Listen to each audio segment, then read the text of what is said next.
नाम है। Next question 1875 में स्थापित निम्नलिखित में से कौन सा संगठन मूर्ति पूजा का विरोध करता था? तो आर्य समाज। आर्य समाज 1875 का है। और किसने इसकी स्थापना करी थी? मैंने आपसे कमेंट करने को बोला है। देखिए थी आपके स्वामी दयानंद सरस्वती ने। दयानंद सरस्वती ने। परमहंस मंडली कब की है? 1843 की है। रामकृष्ण मिशन का है तो 1897 का है। और प्रार्थना समाज का है तो प्रार्थना समाज आपका 1867 का।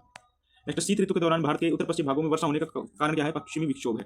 नेक्स्ट, निम्नलिखित में से कौन सा सर्वोच्च न्यायालय के अपीली क्षेत्राधिकार के अंतर्गत नहीं आता? तो संवैधानिक मामले आते हैं, अपर आते हैं, लेकिन ये नहीं आता, ठीक है। और आपको बताना है सर्वोच्च न्यायालय की सुप्रीम कोर्ट किस आर्टिकल में है? 124 में है। सुप्रीम कोर्ट एक अभिलेख न्यायालय कौन सा आर्टिकल में? 129 में है। सुप्रीम कोर्ट की पीठ कौन सा आर्टिकल में? 130 आर्टिकल में है। सुप्रीम कोर्ट जो है रीट जारी करता है तो आर्टिकल 32 के तहत करता है। आर्टिकल 32 के तहत ये रीट जारी करता है। रीट होती है 5 प्रकार की, ठीक है। 5 प्रकार की रीट होती है, इनका जारी करता है। और आज क्लास के एंड में आपको मैं 5 रीट बताने वाला हूँ। 1969 में बैंकों के राष्ट्रीयकरण के दौरान निम्नलिखित में से किस बैंक का राष्ट्रीयकरण नहीं किया गया था? तो कैनरा बैंक हुआ था, यूको बैंक हुआ था, बैंक ऑफ बड़ौदा को एसबीआई का नहीं हुआ, क्योंकि एसबीआई का जो राष्ट्रीयकरण हुआ था वो हुआ था आपका, एसबीआई का राष्ट्रीयकरण 1955 में हुआ था। 1955 में, ठीक है, एसबीआई का राष्ट्रीयकरण हो चुका था। निम्नलिखित में से किसे गुरुदेव रविंद्रनाथ टैगोर ने क्वीन ऑफ कथक कह दिया था? यानी कथक की क्वीन किसको कहा था? सितारा देवी को कहा था। संयुक्त पाणिग्रही किस नृत्य से जुड़ी हुई है? तो संयुक्त पाणिग्रही किरण सहगल, माधवी मुगदल, ये सभी ओडिसी से जुड़ी हुई है। ओडिसी से। शांताराव किससे जुड़े हुए हैं? तो शांताराव जुड़े हुए हैं आपके कथकली से। और रुक्मणी देवी अरुणदेव भरतनाट्यम से जुड़ी हुई है, भरतनाट्यम से, ठीक है। नेक्स्ट क्वेश्चन, अनुच्छेद 166 के अनुसार सरकार की समस्त कार्यपालिका कार्यवाही शक्ति किसके नाम से होती है? राज्यपाल से। ऐसे ही आर्टिकल नंबर 77 है जिसमें राष्ट्रपति के नाम से सारी केंद्रीय कार्यपालिका की सभी शक्ति किसके नाम से होती है? प्रेसिडेंट यानी राष्ट्रपति के नाम से होती है। नेक्स्ट, निम्नलिखित में से कौन सा एक प्रसिद्ध सत्रिय नृत्य है? तो शारदीय सखियां जुड़ी हैं सत्रिया से, सोनल मानसिंह जुड़ी हैं आपकी भरतनाट्यम से, ओडिसी से, छऊ से, है ना। और अलुना काबुल्नी का संबंध है मणिपुरी से। मल्लिका साराभाई का संबंध है आपका कथकली से, सॉरी मल्लिका साराभाई कथकली, हाँ। भारत सरकार ने हरित क्रांति के दौरान पहली बार गेहूं के बीजों की नीति किस्म हरित क्रांति से अगर कोई राज्य पूछेगा तो सबसे ज्यादा फायदा पंजाब को हुआ था, ठीक है। कॉमनवेल्थ यूथ गेम्स का पहला आपको बताना है कि हरित क्रांति की शुरुआत कब हुई थी? 1966 में, ठीक है, 1966 में। एम एस स्वामीनाथन HYV प्रकार के बीजों का प्रयोग किया गया था।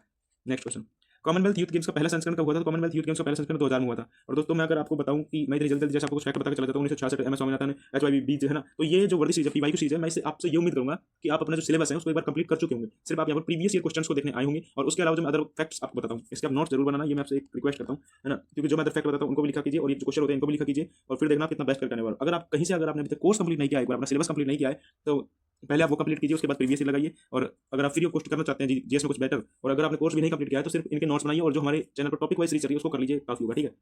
जीएस में काफी होगा, और सब्जेक्ट्स में कुछ नहीं कर सकता। 2011 के 97 संविधान संशोधन से सहकारी समितियों को जोड़ा गया था, और 2011 में हुआ था सहकारी समिति संविधान के भाग 9 में है, ठीक है, भाग 9 में है। नेक्स्ट, समुद्र के जल में नीचे जाने पर जल दाब का मान बढ़ जाता है, ठीक है। समुद्र जल में जैसे जैसे आप नीचे जाते हो तो जल का जो दाब होता है वो बढ़ने लगता है। तो ये हो गई हमारी आज की क्लास। आज के जो 50 क्वेश्चन कंप्लीट हुए 15 मिनट में पूरे क्वेश्चन हो चुके हैं, ठीक है। डेली जो क्लास होती थी वो 24 से 25 मिनट होती थी, लेकिन अभी मेरे को थोड़ा टाइम कम मिल पा रहा है, कुछ प्रॉब्लम्स चल रही है ना।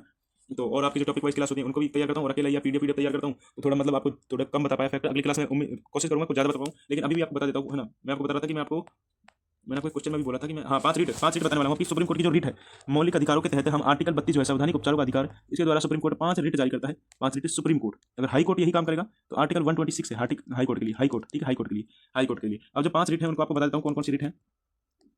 जैसे कि एक होती है आपकी बंदी प्रत्यक्षीकरण, पहली रीट है बंदी प्रत्यक्षीकरण है। बंदी प्रत्यक्षीकरण में क्या होता है?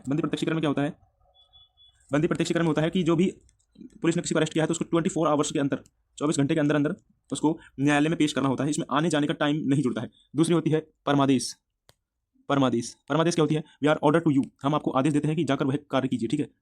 और तीसरी रीट होती है उत्प्रेषण, यानी कि किसी चीज़ को बंद करके ऊपर भेजें। चौथी रीट होती है निषेध। चौथी रीट है निषेध, यानी कि सुप्रीम कोर्ट ऊपर से हाई कोर्ट को ऑर्डर देती है कि पूर्णतः बंद करें किसी मामले पर अगर वो जांच कर रहे हैं तो। और 5वें नंबर की रीट होती है अधिकार परीक्षा। कौन सी? अधिकार परीक्षा। इसमें होता यह है कि मान लीजिए कि आप हैं और आपका पास कोई अधिकार नहीं है, लेकिन आप कहीं पर भी कुछ भी बनकर चले जाते हैं, तो कोर्ट आपसे पूछेगा हु आर यू, आप कौन है, आपके पास क्या अधिकार है। जैसे कि आप कहीं पर नेता जाकर कोई फैसला करने लग जाओ, पंच बन जाओ बिना कुछ के, आपके पास कुछ है ही नहीं, तो फिर कोर्ट आपसे पूछेगा आपको क्या अधिकार है ऐसा करने का, ठीक है। ये सब होता है इसमें रेट में। तो ये 5 प्रकार की रेट हैं जो कि एग्जाम में अक्सर पूछी जाती हैं, आर्टिकल 32 और 126 के तहत, ठीक है। उम्मीद करता हूँ क्लास आपको पसंद आई होगी। PYQ सीरीज से आप जुड़ के आप अपनी तैयारी को बेहतरीन कर पाएंगे। और चैनल पर नहीं तो सब्सक्राइब कर लीजिएगा, ठीक है, सब्सक्राइब कर लीजिएगा, वीडियो को लाइक कर दीजिएगा, कमेंट करके जरूर बताना। और अगर आप टॉपिक वाइज सीरीज से नहीं जुड़े हैं तक तो टॉपिक वाइज सीरीज से जुड़ जाइए। यहाँ पर आपको जो प्लेलिस्ट दिख रही है वर्दी सीरीज और टॉपिक वाइज की दोनों की, आप जाकर के जुड़ सकते हैं, ठीक है। और 5 मिनट शो आता है अपना क्विक रिवीजन के लिए, द 5 मिनट शो आता है जिसमें मैं 1.5x की स्पीड पर लगा करके आपको 15 क्वेश्चन के करीब करवा देता हूँ 5-6 मिनट में। तो उसको जरूर कीजिए, उससे आपका क्विक रिवीजन होगा जो आप नोट्स बनाते हैं उनका, ठीक है। मिलता है